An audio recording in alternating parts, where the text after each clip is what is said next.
When I was about 8 years old, my family moved. We had been living in a smallish apartment up until that point. And when I was 8, we moved into a brand new house that my father had actually been the architect and chief engineer for. And across the alleyway lived a couple of other young folks about my age, Patty and her brother Danny. And Danny and Patty were kind of the organizers of the kids of the neighborhood. In the wintertime, we built snow forts. In the summertime, we played baseball or tag or hide and seek or whatever else. And I remember the one day we had been playing baseball there, and they had a rather sizable yard, so we could play a decent game. And we had gotten for the bases. We didn't really have official bases, obviously, but we got from the alleyway some large rocks, and we used these rocks as the bases.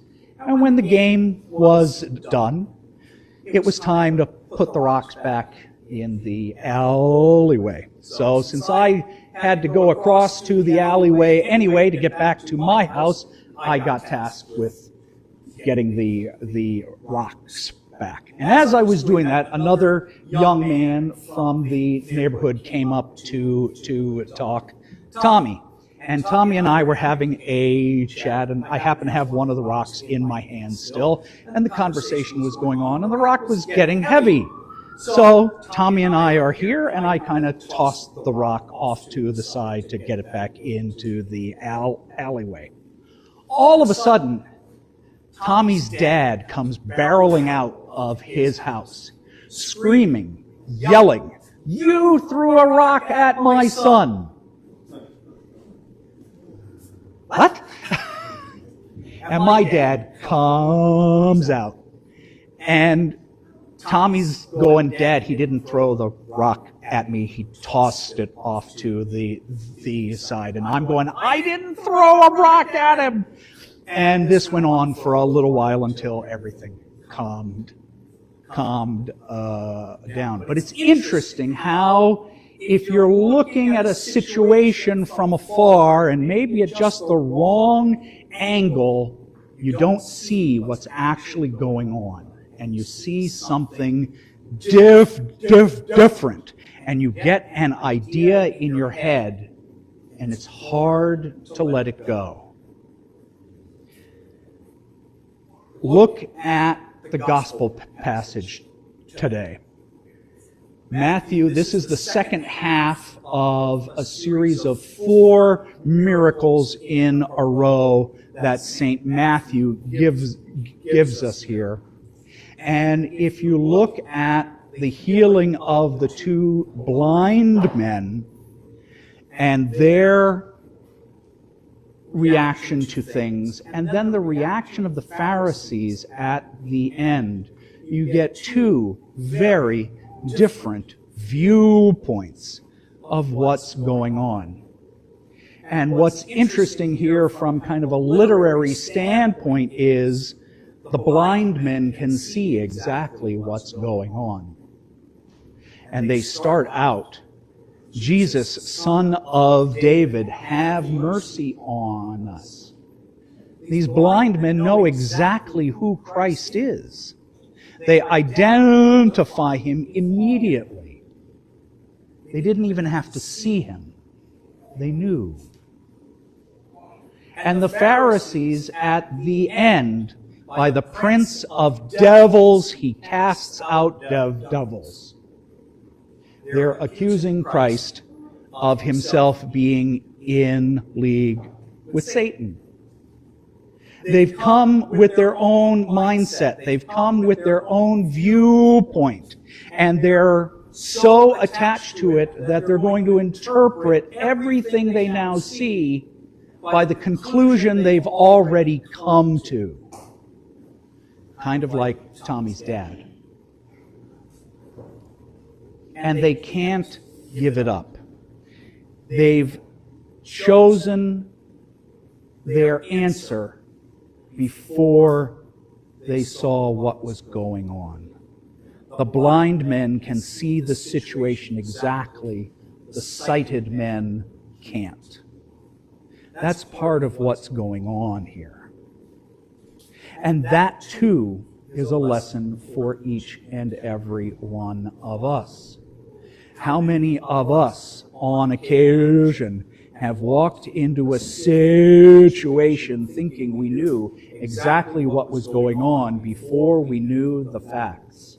How many of us have chosen, rather than seeing with the eyes of faith, as the blind men do, to set the evidence aside and just stick with whatever conclusion we've already decided on, no matter if it's right or wrong? There's a certain humility involved here about being open not only to Christ's plan, to God's plan for us, but to admitting sometimes our interpretation or our decision about what God's plan is might just be off. And we have to accept something else. That's challenging here. When Christ addresses these blind men and he says, "Do you believe that I can do this?"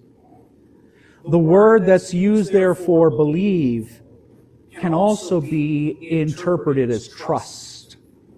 Do you trust that I can do this? We don't like to trust real easily anymore. Our trust gets abused all the time. It gets abused at work. It gets abused by the government. Sadly, sometimes it even gets abused here at church. And yet we're called to have trust. We're called to have belief. We're called to witness to the evidence that Christ provides for us, to accept that evidence and to then live our lives accordingly. That can be tough. Sometimes what gets overturned are the lessons of a lifetime. Those can be especially tough, right? And yet, Christ calls us always to be open to His plan, to His will, to understanding that God's plan is bigger than us and the conclusions we might have come to. That takes trust. That takes belief. That takes a little bit of humility as well. And I hope that every one of us can muster that. I promised you we'd from time to time go over the hymn for the bishop. So I put it in the bulletin that got emailed out, and it's going to stay there until October. So I just want you to hear it again before we actually start to try it out. And I think we've remembered it bil Arabi too. In Greek, it's ton despotin ke archie reaimon Kyrie philate ispola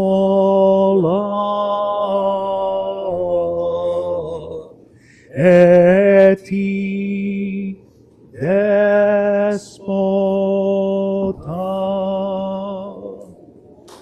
Now I'm going to put Cosette on the spot. No? Well, I remember how the last part goes. La sinin la katira ya sayed. Lasini lakatira yasayed. Lasini lakatira yasayed. So if you remember the first half of that, because I don't, and Cosette does, but she's just being shy, right? We'll work on those. We have the rest of July, we have August, September, and we have most of October too. And we'll work on getting those down so that we can have we can put on a good face for when the bishop comes. And one of these weeks, Khalil will be here too, and he will know it, and we'll put him on the spot rather than Cosette. But maybe I'll put you on the spot again next week. So, to Jesus Christ be glory both now and ever, and unto the ages of ages. Amen.